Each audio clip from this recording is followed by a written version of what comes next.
বিস্তারিত জানতে যাব সংসদ ভবনে, সেখানে আছেন সহকর্মী মুরসালিন হক জুনায়েদ। জুনায়েদ, আমাদেরকে সবশেষ তথ্য যদি জানাতেন।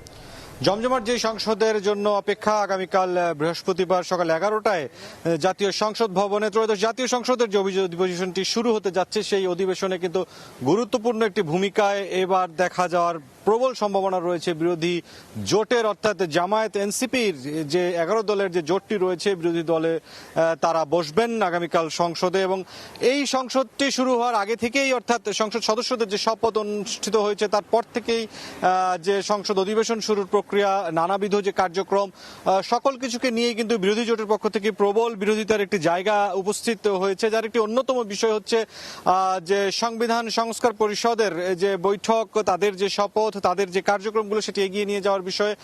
যদিও সরকারের পক্ষ থেকে কিন্তু এখন পর্যন্ত বলা হচ্ছে জুলাই সনদের প্রতি পূর্ণাঙ্গভাবেই তাদের অবস্থান রয়েছে এবং জুলাই বাস্তবায়নের ব্যাপারেও তারা অঙ্গীকারবদ্ধ, সরকার বলছে। তবে বিরোধী দলের যে চাপ সেটি কিন্তু তারা রেখেই দিচ্ছেন সংবিধান সংস্কার পরিষদের যে শপথ, সেই শপথটি নেয়ার জন্য। পাশাপাশি এখন পর্যন্ত যেটি প্রথা অনুযায়ী দেখা যায় যে সংসদ অধিবেশন যে ডাকার যে প্রক্রিয়া, সেটি রাষ্ট্রপতি আহ্বান করেন এবং সেই প্রক্রিয়ার ধারাবাহিকতায় কিন্তু সংসদ শুরুতে রাষ্ট্রপতি ভাষণ দিয়ে থাকেন। এই জায়গাটিতেও জামায়াত এনসিপির যে 11 দলীয় জোটের যে বিরোধী জোটটি রয়েছে সংসদে, এই জোটের কিন্তু প্রবল আপত্তি রয়েছে। তারা কিন্তু বলছে যে রাষ্ট্রপতির এই সংসদে ভাষণ দেওয়ার কোনো অধিকার নেই বলে জামায়াত এনসিপির যে বিরোধী জোট তারা তেমনটাই মনে করছেন। এবং পাশাপাশি যে বিষয়টি আরো রয়ে গিয়েছে যে ডেপুটি স্পিকারের একটি যে নতুন করেই এক ধরনের যে সৌজন্যতা বোধ,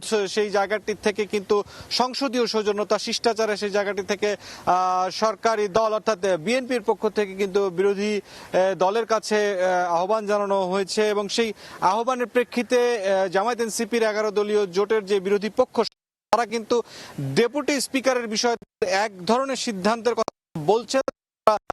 তাদের যে আনুষ্ঠানিক ব্রিফিং, সেই ব্রিফিং এই বিষয়ে পরিষ্কার করবেন বলে তারা জানিয়েছেন। এখন পর্যন্ত সংসদে এই ছিল সবশেষ পরিস্থিতি।